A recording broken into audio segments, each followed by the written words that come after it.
Hi, friends. This is Terry Squires with today's Nashville, This is Faith.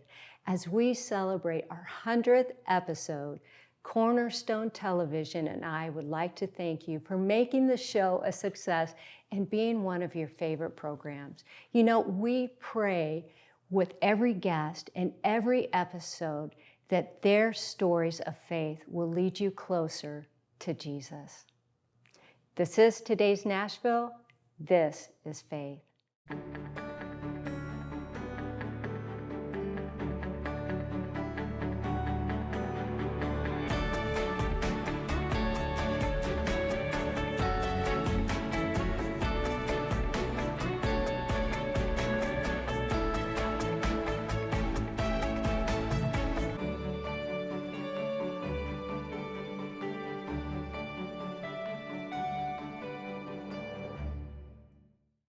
I sat down with Cece Winans and she shared what it was like growing up Winans. Where it all started, well, we would have to go to Detroit, Michigan, Okay. if we're going that far back. I was born to wonderful parents, David Winans and Dolores Winans, and had a pretty big family. They both had 7 boys straight, and I was the first girl, and I have 2 younger sisters, so I have 9 siblings. Oh my goodness. And both my parents sang, and my brothers sang, and my sisters sang. We all sang, and most of them play the piano. I don't play the piano, but most of them do. And but we started in church. We were singing in the children's choir, and my parents and the teacher teamed up on me and said, "You're going to do a solo." Oh, no, I don't want to do a solo. Always enjoyed singing, but never singing out front. And they gave me a song to sing entitled "Fill My Cup, Lord." And I started crying halfway through the song. Aww. And they made me do it again next year, the next year, and the next year. And each time I would get to a certain part of the song and start crying, you know. And I believe it was then, Terry, I realized that it wasn't just being nervous, but it was something that was bigger than me. You know, I could see when I sang, even as a kid, how people were affected by it and blessed by it. And even though I didn't want to be up there doing it, you know, my parents saw a gift in me and knew that God had a call on my life, even that young. So I was about 8 years old when I started singing, and then as a teenager, I started singing some background vocals. Andre Crouch was probably my first job that I had singing. I remember doing some background vocals for him as a teenager. Who is your inspiration? Who was my inspiration? Well, my family was, because my 4 older brothers, they started recording before I did. And I get inspired by different artists, of course. Andre Crouch would be one, because I saw God do something with his music and his talent that I loved. Whenever I would go to one of his concerts, I saw everybody, you know, his music. You saw everybody, all different cultures at his concerts, and I was like, yes, this is what music is about. It should touch the world. It should touch the heart. It shouldn't be put in a box. So I was always inspired by Andre Crouch a lot. But as far as my inspiration for life, it's my faith. I sat down with Lieutenant Dan, Gary Sinise, and he shared his story from Hollywood to Nashville. Well, I have Nashville. It's interesting. I lived, as I said, I moved to California in '87 with the family. Started having our family there. Did well in the movie business. 2 or 3 years ago, I started thinking that, you know, maybe it might be time to look for a no-tax state, because the taxes are going up in California. It's crazy, you know. We're getting a lot of people here, aren't we? Yeah, it's expensive. It's expensive there. You pay the weather tax there. Everybody loves the weather. You pay the weather tax, for sure, among many other different things. But I just started thinking about a change for the family, and started looking at Florida and Texas and Tennessee. And I have, you know, I've been coming here for a while, you know, doing things at Fort Campbell. You know, I actually became an honorary member of the 160th Aviation Regiment. The the Night Stalkers. They're special operations aviation folks at Fort Campbell. They made me an honorary member. I've played concerts for their gala a couple of times. Have many friends here. And then it was a couple of buddies of mine that had a business in California, and they told me they were going to move to Nashville, and they had about 150 employees, and they said 125 of them are going to make the move. And I thought, well, I've been trying to figure out where to go. I think I'm going to focus my energy on Tennessee and really start looking around. We found a great house. I moved the foundation here a couple of years ago, and everybody loves it. And my daughters moved here. Their husbands both work for the foundation. My nephew and his family moved here. My wife's sister moved. We made a big move. It's a great, great city. You're going to be playing at the Grand Ole Opry soon, right? On Sunday, yeah. So does the band go out a lot? Well, yeah, we're going out this weekend. We're playing at Fort Leonard Wood. We're playing at Fort Knox, and then we're going to the Opry on Sunday. The Opry is doing something really fun called the Opry celebrates 30 years of Forrest Gump. And so we're going to have all the artists on the bill at the Opry are doing songs from the Forrest Gump soundtrack, and my band will be there. It should be a really, really fun night. It's my first time at the Opry. But they've been wonderful. They're a wonderful group of folks, and obviously we've got a great group of artists on the bill that night. It's going to be a lot of fun. I sat down with Randy Travis and his wife Mary, and they shared their love story. But your love story started years ago, and you knew each other, and God has taken you through an amazing journey. And share a little bit about that, just, when you first met, and Mary, did you know right away when? Well, I knew how fond I was of the person, of the heart. And we had met 30 years ago. I mean, now it was in 1990, so what is it, 31 years now? And I was working with my brother who was making shirts, the stub shirts that he wore.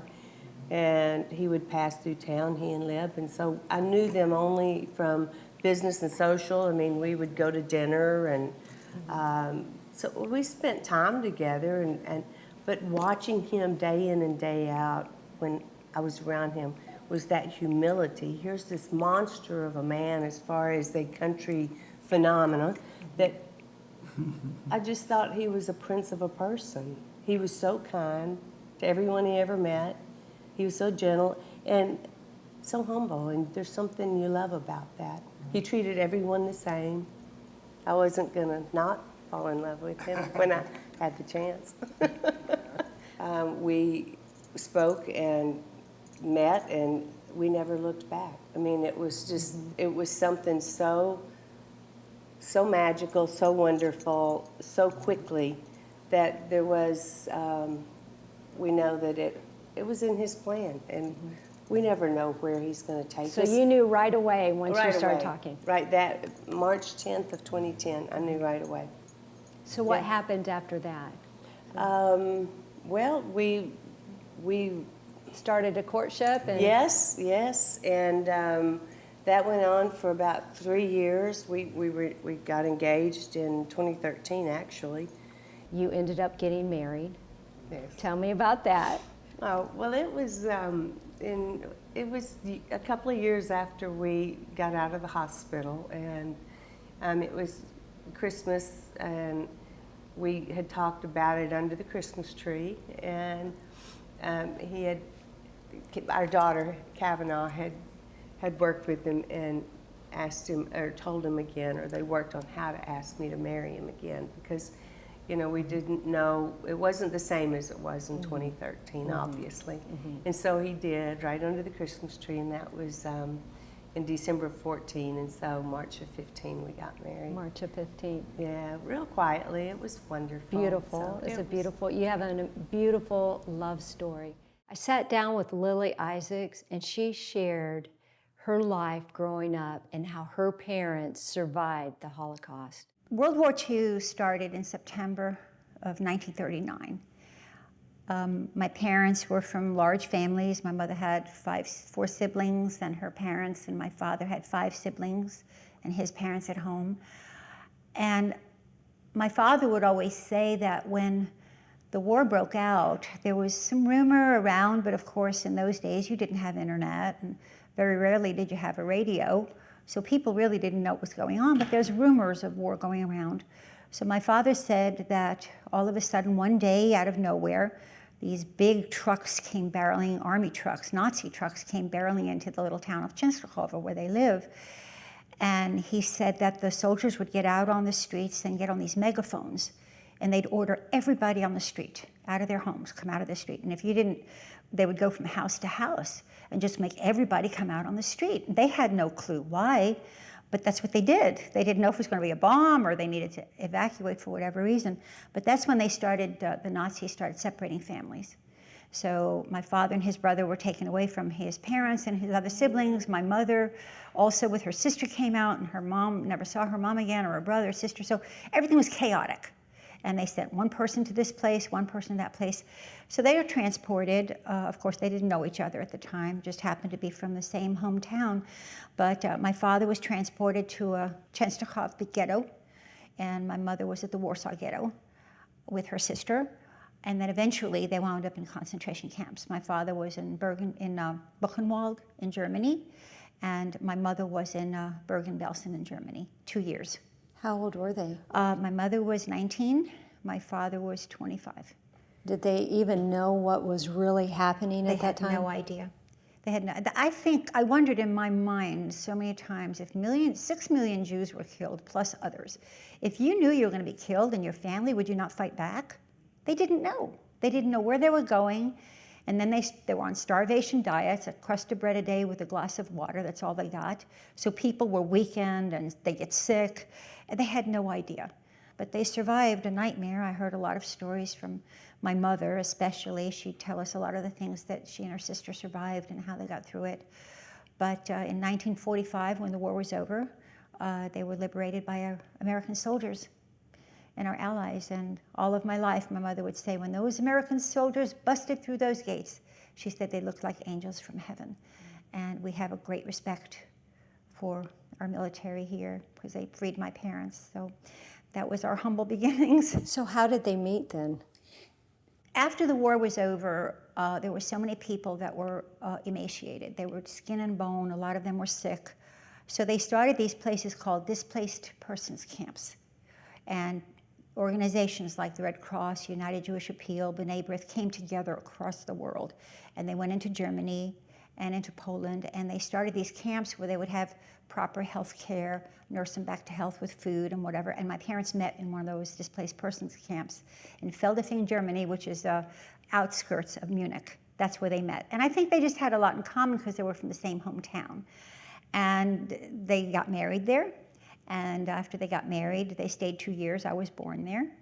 And I have pictures of me when I was a little girl with my mother in Feldafing, Germany. But also, again, in those days, you had to have a sponsor that would send for you to come to migrate to a different country.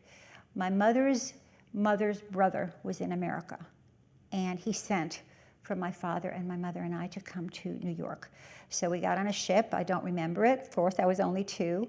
I heard a lot of stories about how my mother was so seasick that my dad would have to hold me the whole time. But we landed via Ellis Island to the Hudson River and wound up in the Bronx. My uncle taught my father how to be a bread baker, which was his trade, and we started a new life here.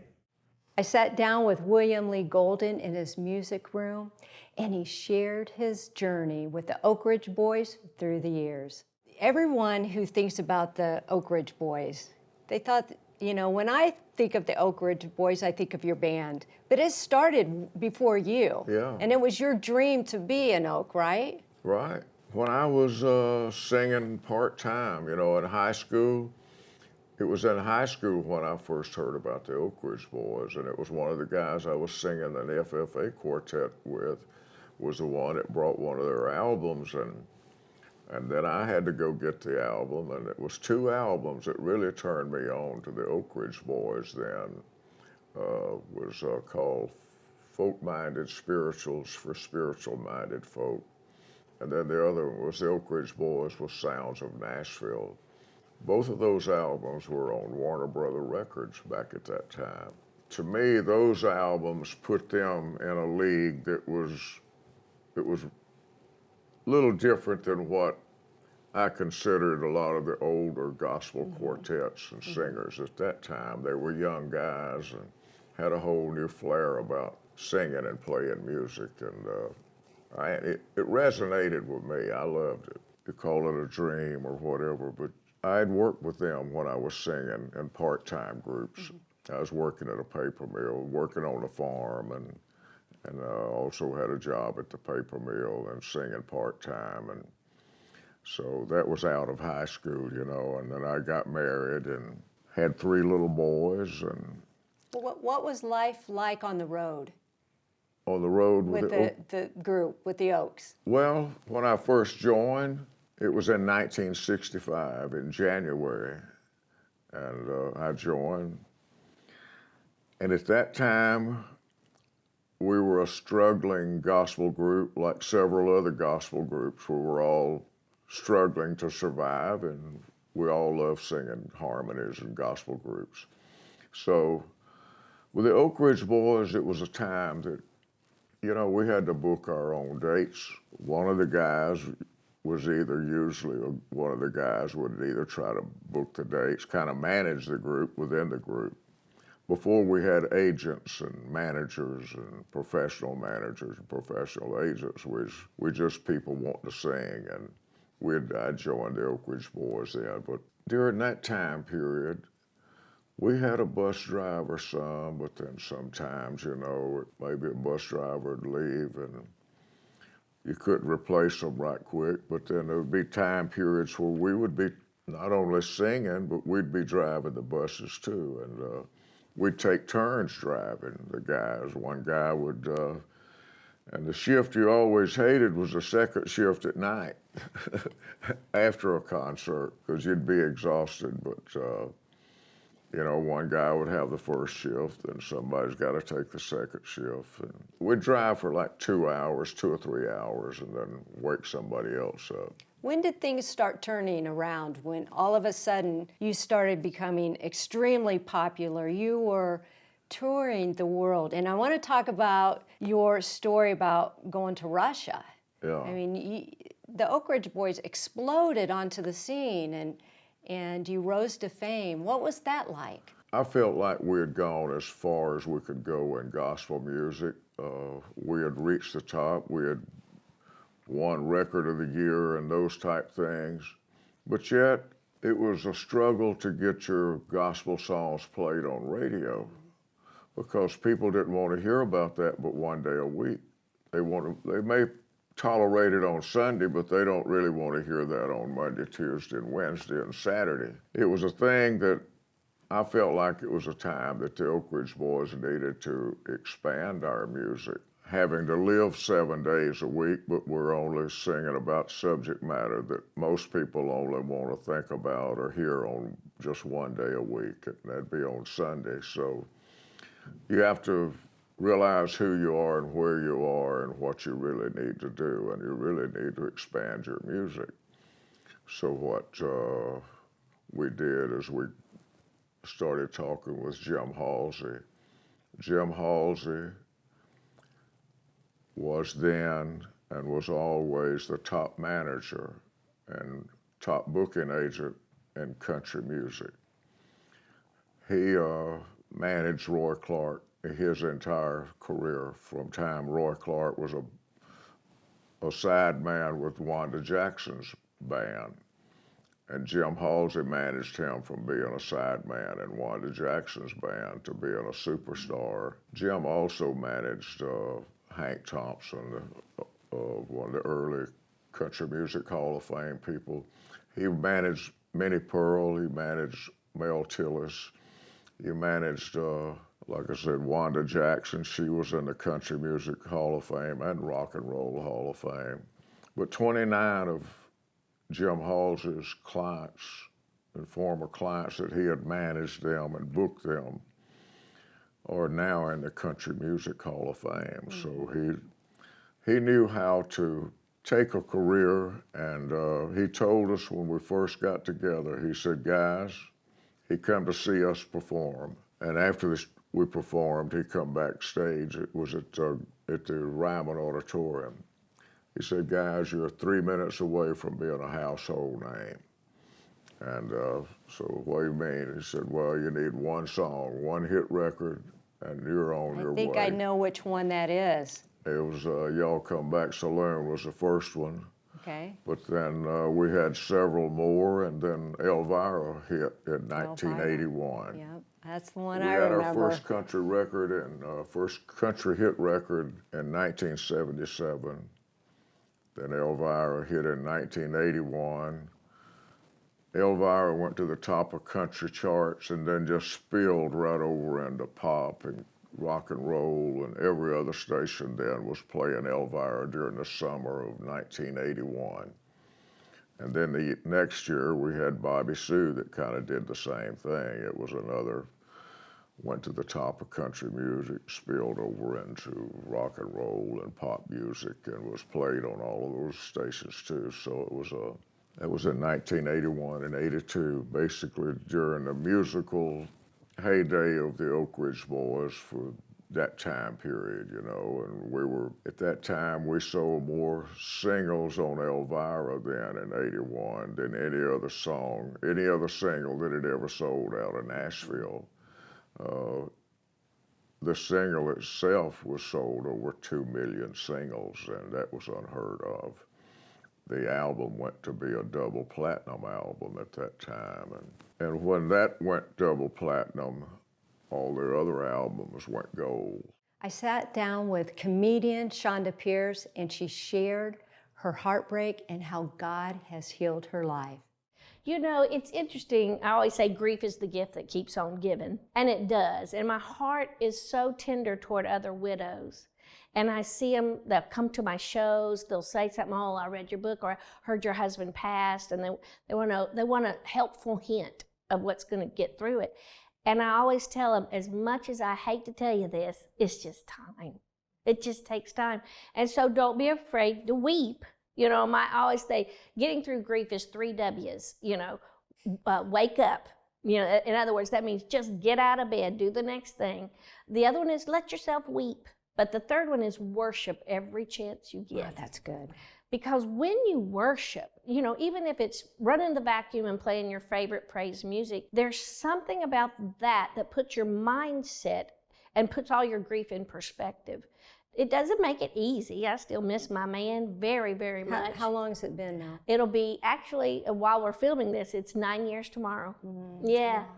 So it's tender. Those are triggers, we call them, when a birthday comes along. And as you well know, talking about the past, if I get a trigger, then I have a snowball reasons to cry and grieve. And my brother and I are the only living members of our family now. You know, I was sitting on a picnic table at the farm the other day, and I said, the farm looks so good, we should have a family reunion. He goes, we are. But what I love about that, we still maintain a sense of humor. You know, not long ago, I dug up my whole, family that was in one cemetery, part of the family's in another one, dug them all up and took them all out to the farm, and it became the funniest day of my life. Well, I saw it. Did you have video? Did you have video? I videoed it because just thinking this is going to be funny because my brother couldn't be there, so I wanted to video it for him. And then I kept commentating. I told my son, because there was 4 bodies on a flatbed truck. It's the way you do it in Tennessee. And I kept telling my son, I will give you $100 if you go through McDonald's and order 4 cheeseburgers just to watch their face. And he goes, Mom, did you take your meds? And you took him to the farm. I did. I sat down with Governor Mike Huckabee, and he shared how a broken finger led him into his career today. When did you know the call on your life? Well, it was probably when I was 15.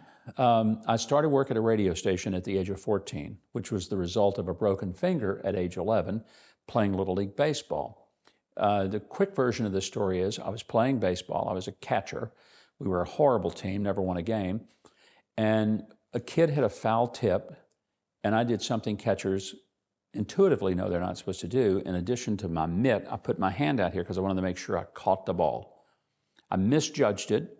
The ball took this index finger and just bent it back toward my elbow. I mean, it just shattered it. And I held it up and I said, "Hey, coach, I think I broke my finger."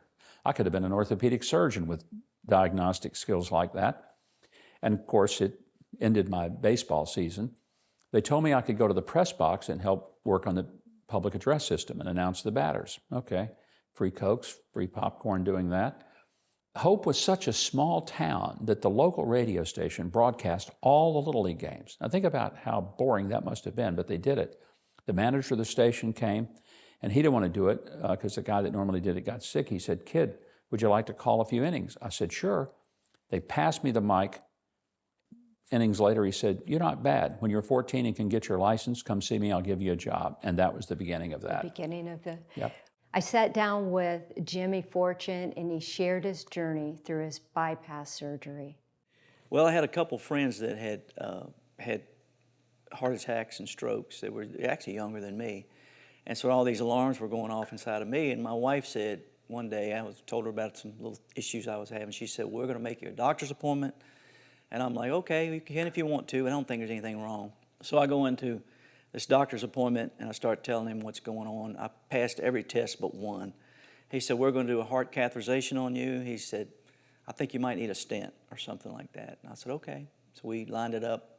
So I go in and do the catheterization, and he puts this screen up in front of me after it's all over. It shows me my heart, which have 5 blockages, and one was 99%, the others were 95% blocked. 5. And he said, "I don't know how you're walking around. You hadn't had a massive heart attack yet." He said, "We're going to do emergency surgery. We're going to take you right to the hospital down to Centennial and do surgery, major surgery." And I'm like, "Oh my gosh, I never had major surgery in my life." And it was a whirlwind. And so we went in and had the surgery done, and everything was fine. Oh my gosh. Were you scared? Or? At first I was scared, and then I got to the hospital, and Nina came in, and she said, well, she just had put the announcement out that I had on Facebook that was what I was going to have to go through. She told me, she said, "Jimmy, you wouldn't believe how many people are praying for you right now all around the world." And when she said that, I just felt like I was floating on a cloud. I had no worries, nothing like that at all. So I had to have the surgery. I had this, went into the prep room, and of course I had some of my family with me. When they left, there were some of the doctor, or not nurses there, that were getting me ready for the surgery. Gave me the shot, which only takes a few minutes, a few seconds. You go out. But as soon as she gave me the shot, they walked out of the room. And I heard this voice say, "I've got you." And I was like, I looked around like, where did that come from? And I knew that it was God saying, "I've got you. Don't worry," and I didn't. I don't know, I was so thankful that God spared me a heart attack, that I didn't have that to go through. And I remember a few hours later, they got me up to walk after the surgery, and I walked, and I was just eager to get back, get going. And when I got home for the first time, I sat on my back porch, and of course it was during a cold time of the year. But I sat on my back porch, and when I sat there, the sun was shining right down on me, and the beautiful white puffy clouds and a blue sky. And I just broke down and started just thanking God, just thankful. And I've been that way ever since, trying to come up with words to say thank you, and I can't come up with the words, but I know He knows. I'm very thankful that He brought me through it, and I felt like He still has things for me to do.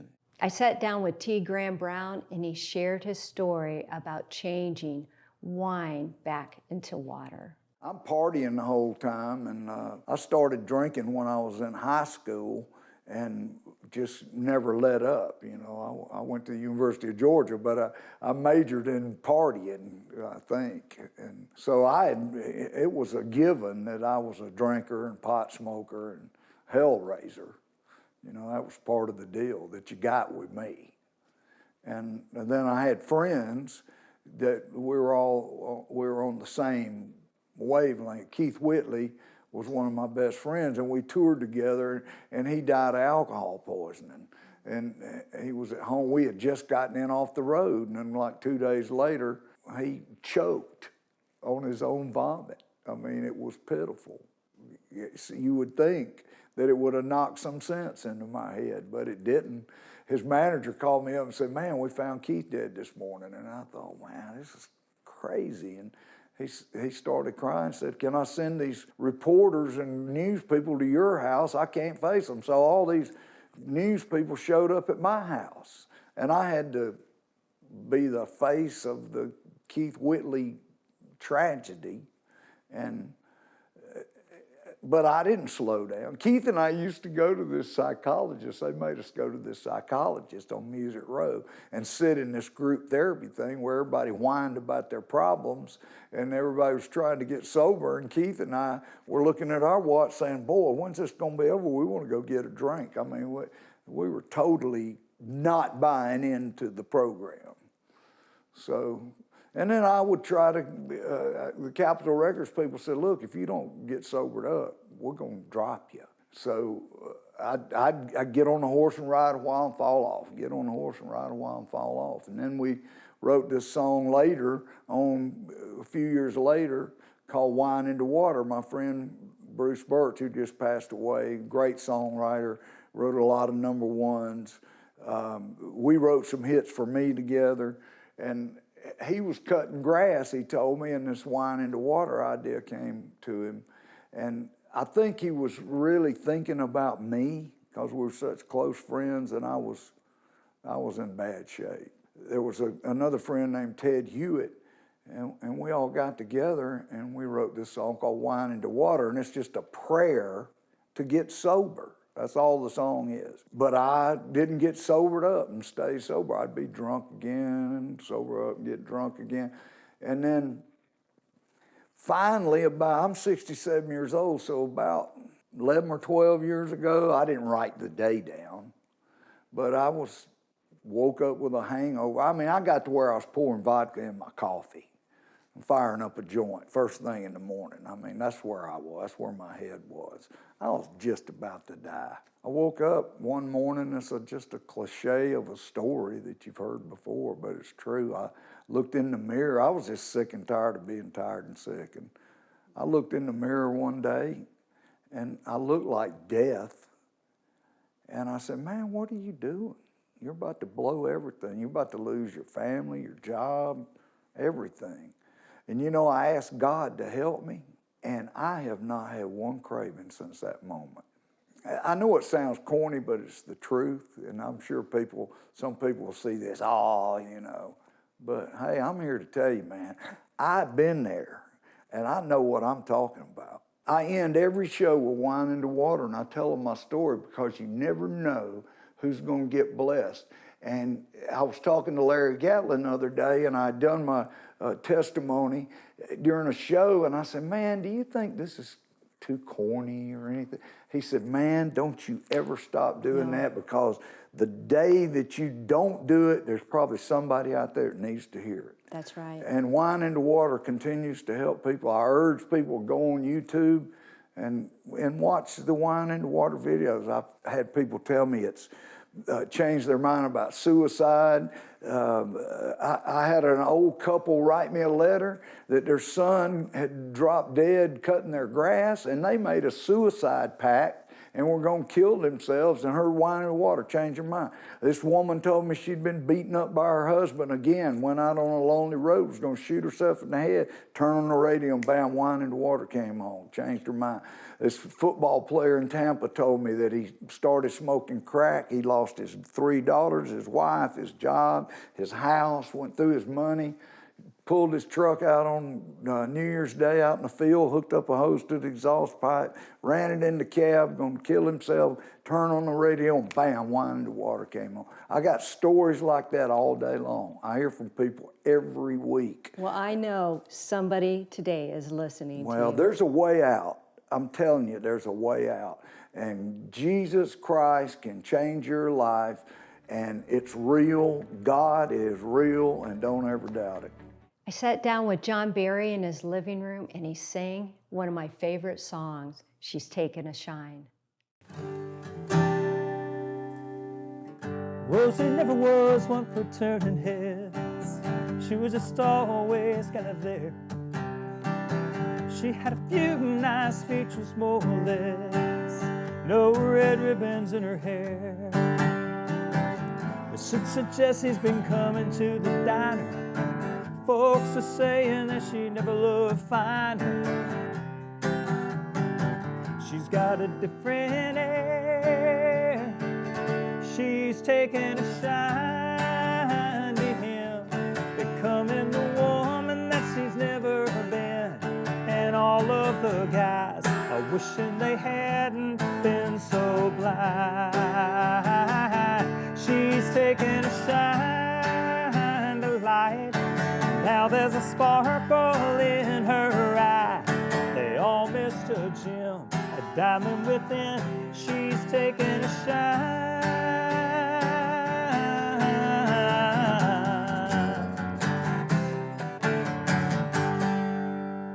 John, thank you so much. I love that song.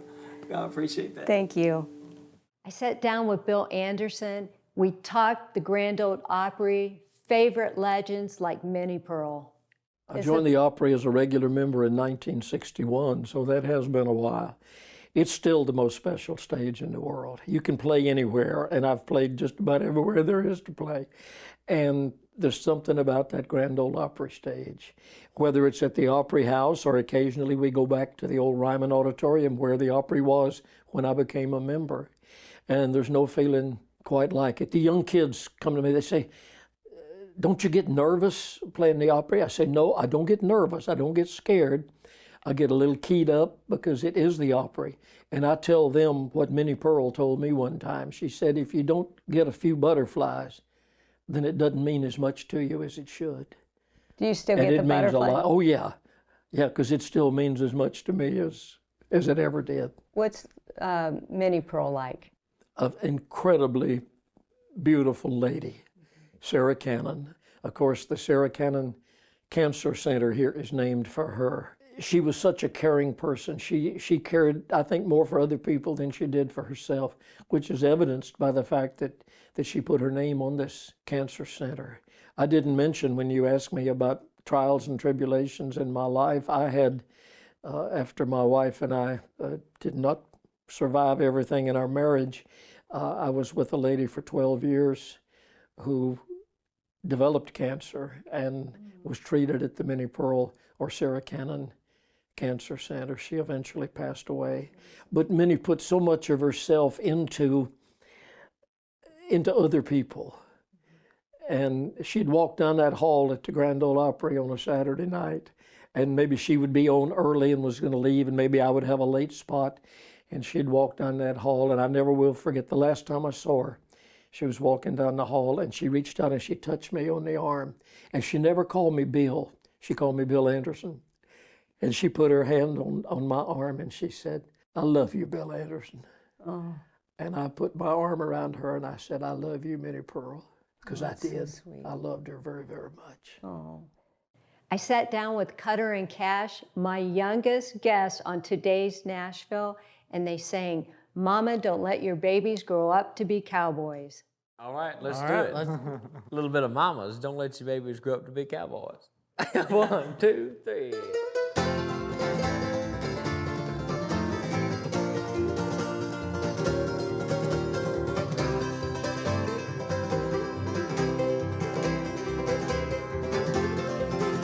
Now cowboys ain't easy to love and they're harder to hold.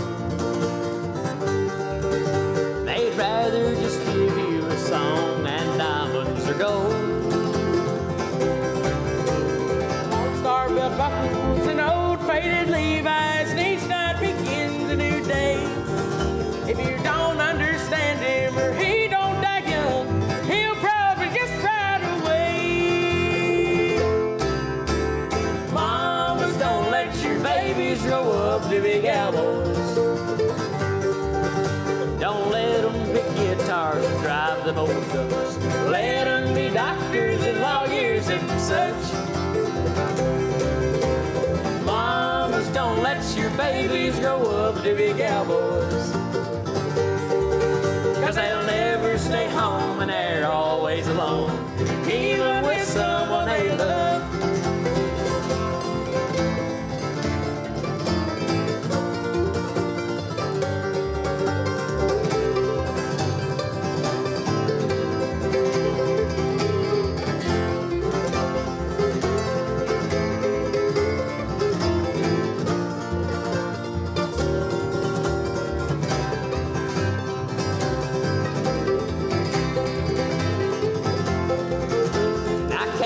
Like smoky old pool rooms and clear mountain mornings. All those little warm puppies and children and girls of the night. Them that don't know him won't like him, and them that do sometimes don't know how to take him. He ain't wrong, he's just different, but his pride won't let him do the things to make you think he's right. Don't let your babies grow up to be cowboys. Now don't let them pick guitars and drive them old trucks. Let them be doctors and lawyers and such. Mamas, don't let your babies grow up to be cowboys. 'Cause they'll never stay home and they're always alone, even with someone they love. 'Cause they'll never stay home and they're always alone, even with someone they love. Oh my goodness, you guys are so much fun. That was wonderful. Well, thank you. I sat down with Larry Gatlin at his home, and he sang one of his favorite songs for me. We've never had a hit record with a second verse. The chorus is what we start with, because we are a chorus. She's a broken, all the gold, I don't want to cry. They start with that, and that features the Gatlin Brothers harmony. Then you tell, after I had sung, all the gold in California's in a bank in the middle of Beverly Hills, somebody else's name. If you're dreaming about California, it don't matter at all where you played before. California's a brand new game. After you sing that little chorus, I could have gone A, B, C, D, E, F, G, H, and it was a hit already in the first 30 seconds of the song. Broken Lady, I don't want to cry. It's something I do in the show sometimes. I go, I made a lot of money in the key of G. The key of G's been good to me and my family. The old-time pickers in Nashville, they say that G is the people's key. I've made a lot of money and lost a lot of Grammys, and I made all that money thanks to Big G and the key of G. So we put the vocal part up front, and really the ones that weren't big hits were the ones we started with a verse or something. People want to hear. Gatlin Boys. I sat down with Nancy Jones at her home, and she shared how she saved her husband, George Jones. Nancy, you endured a lot of emotional and physical abuse, mostly when George was drinking and under the influence of drugs. Where was your faith in all of this? With Jesus. I would have never made it without Jesus, I can tell you that. He kept me going. And I knew that I had to keep going in order to get this man to heaven, because when he wasn't drinking and doing all this stuff, you couldn't have asked for anybody any sweeter and nicer. It was the perfect husband. But once he got that 2 drinks in him, he changed. I mean, you would have thought, how can anybody change from 2 drinks and then just get bad and worse and bad? And then it just got so bad. So yes, without Jesus and me praying as hard as I prayed during all that time, I would have never made it. Years, decades. Mm-hmm. Mm-hmm. Yeah. Did you ever notice, like, when he took those 2 drinks, I'm out of here, or? I couldn't leave. No, I mean not leave, but just like distance yourself from him. No, I had to get ready to be able to. With George, you could calm him down talking about his mother. You can calm him down talking about Jesus. Yeah. So I knew that Jesus was in there. I just had to bring him out. So yes, and then he was just a totally different person. And there were so many demons in there. And in the book, it's got about how everybody in Nashville knows it, how he would go around and talk like an old man, talk like Donald Duck. And he was good at it too. And so I had to get rid of those two people. You have conversations between the two. He's doing all the talking, but one sounded like Donald Duck. Who was the old movie star? I can't remember his name. Walter Brennan. Walter Brennan. He would sound like Walter Brennan. And then the third party was George Jones. And they're all fighting with each other. And Nancy's in the middle of all that, trying to make sense of it all and keep George alive, driving down the road. Down the road. And he had an accident. No, I have to tell you about how I got rid of them. Oh, okay, first, yeah. So we were driving to Alabama, and he kept on talking and arguing with those people. So I finally said, just stop the car. He said, what? I said, I'm going to get rid of them. He said, how are you going to do it? I said, I'll show you. So I opened the door. I pulled out the old man. I pulled out the duck. Guess what? The duck went back in. The duck went back oh, wait a minute. I had to get the duck. I had to get the duck. I mean, it's crazy. Yeah. But that's how far gone he was. And I did get rid of him. Yes, and so I slammed the door and said, let's go. And he said, oh, thank you so much for getting rid of them. They were killing me. And he never talked about it again? Never, ever. But he did continue drinking, and that's the accident you were referring to, where everybody thought George had quit drinking. Well, Nancy knew that he hadn't. And he thought if he had little vodka bottles, those little bitty ones, that you couldn't smell it. Well, I knew he was drinking. I could smell vodka. So he would hide them in his boot, in his suit, anywhere he could hide them. So here I'd be in the closet, digging them out, knowing I'm going to get in trouble if he finds it out. So he'd go to his little hide place, and he's like, you been in my closet? No. Well, I got rid of all of them. But then there was a guy that lived out there that we were letting live free. He would have them stashed at his place on our property. So George would go up there and get them. So it was, you'd had, how I tried to get him off of stuff, people were still giving him stuff. That's probably what happened. You kicked him out, didn't you?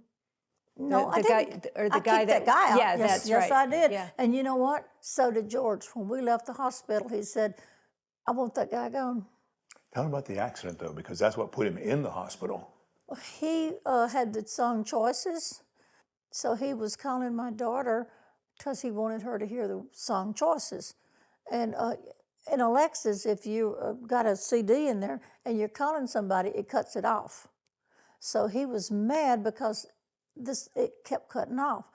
So he was beating the dash and screaming and hollering, and the next thing you know, there was nothing you could hear because he was in the hit the bridge. He'd smashed into the side of the bridge. The whole front end of his Lexus SUV was caved in over his body. And he slid under. And Nancy heard the sirens from their home. Did you know? Did something inside of you say? I knew it was, when I heard him on the front porch, I knew that he had hit something. So I took off running from my house all the way to where that bridge was. And I could never do that again. It was over a mile away. Over a mile away. I ran. Yeah. And when I got there, they had already pumped him up to let his liver float and his lungs. And I'm thinking, oh my God, he's all so swollen. And they were like, no, we did that. We have to, because we don't want his liver and his lungs to explode for whatever they were doing. But he didn't believe in seatbelts. Yeah. So he went under the dash. So they had to use the life exhaust to get him out. Your faith really grew during this time too, didn't it? Yeah. It really did, yeah.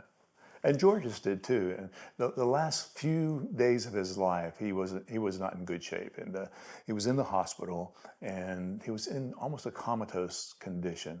And Nancy, you were there with him, and the doctor came in. And you want to tell Terry? The doctor came in and he said, I'm going to go take a shower. But I said, don't leave me. He said, I'll be right back. I'll be back. I'm going to go take a shower and come back. Well, when he came back, I'm at the foot of the bed rubbing his feet and everything, and he's not talking at all. Hadn't talked for a while. And all of a sudden, that deep voice that everybody would know it was George Jones, he said, well, hello there. He said, I've been looking for you. My name's George Jones. And the doctor said he's talking to God. And then he was gone. So that would have been George's mannerism. He would have definitely introduced himself to God like God didn't know who he was. Oh, this is precious. And God used you to get him there. Yep. Yes, he did. He started me very young. If you read the book, I was abused when I was young. And I used to never understand why. I mean, you know, it's your mom. Why? But then, now I look back and know why. He was getting me strong then.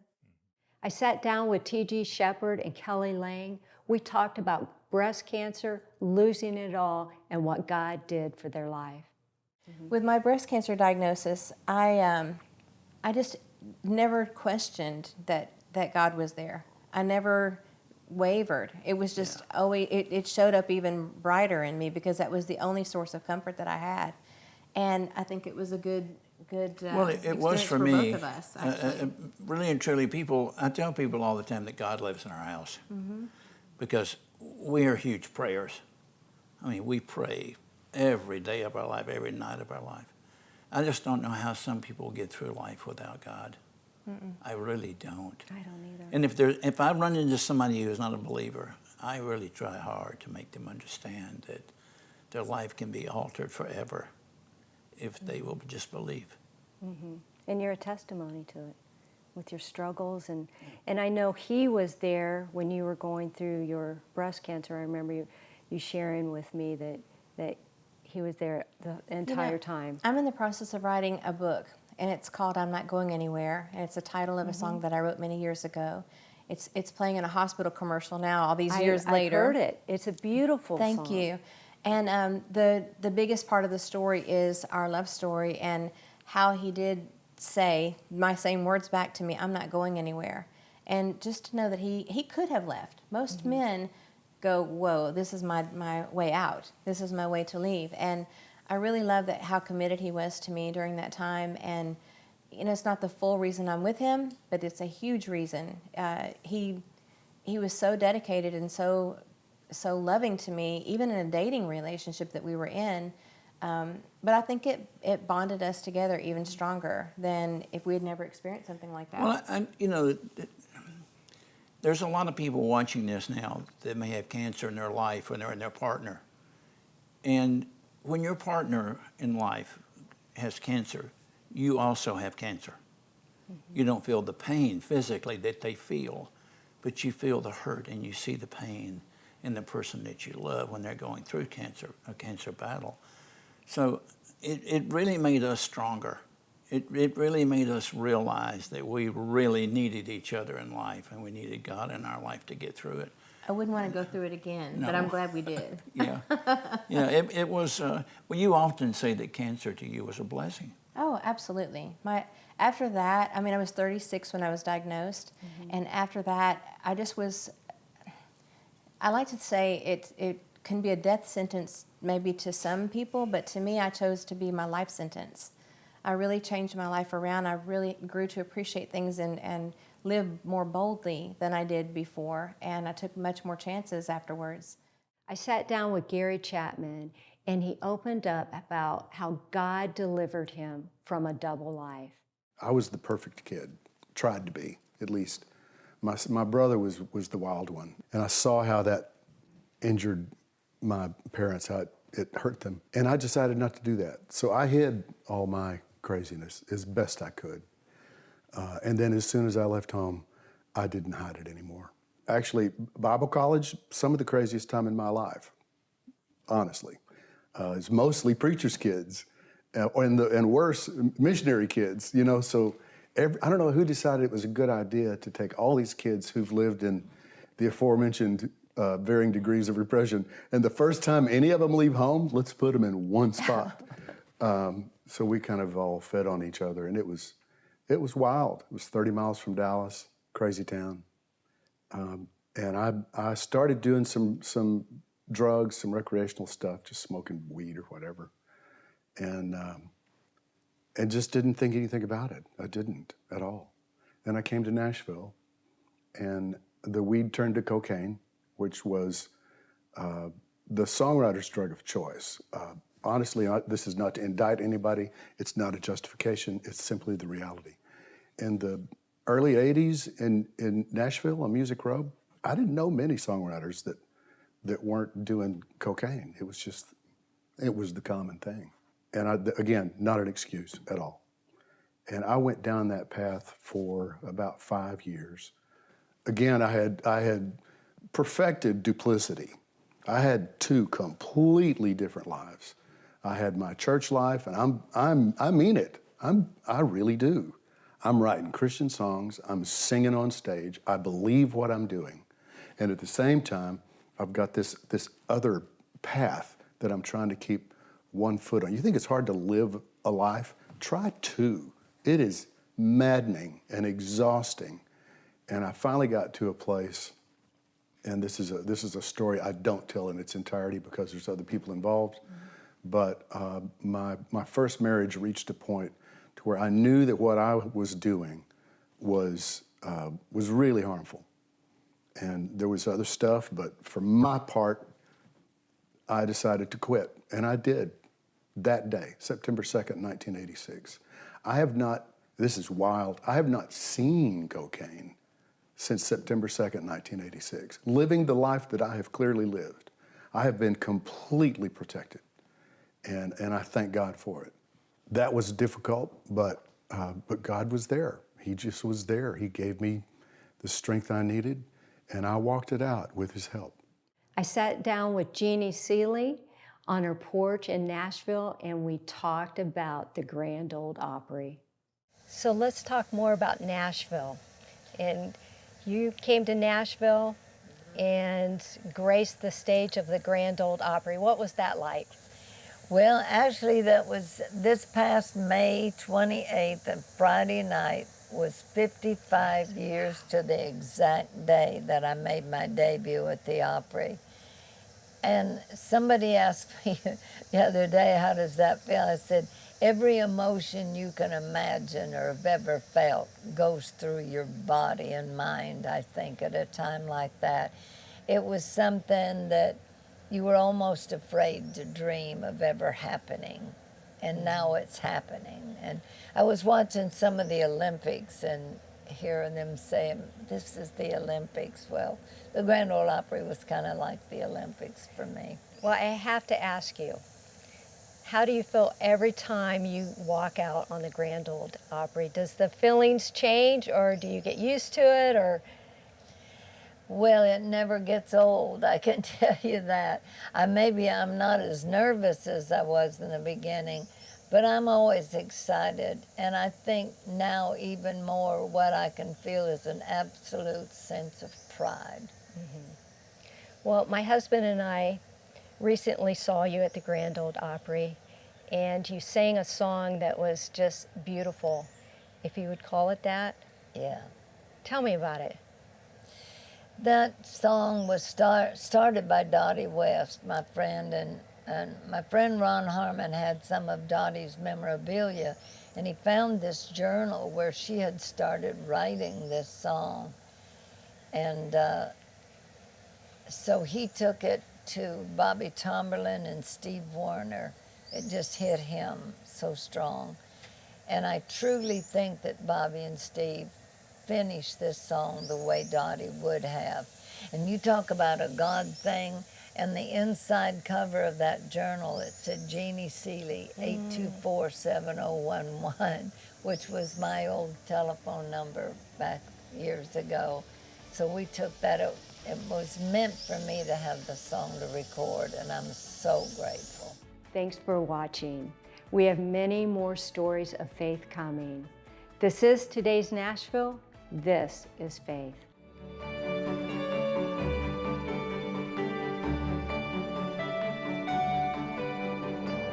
Cornerstone Television wishes to thank all our faithful viewers whose consistent prayers and financial support have made this program possible.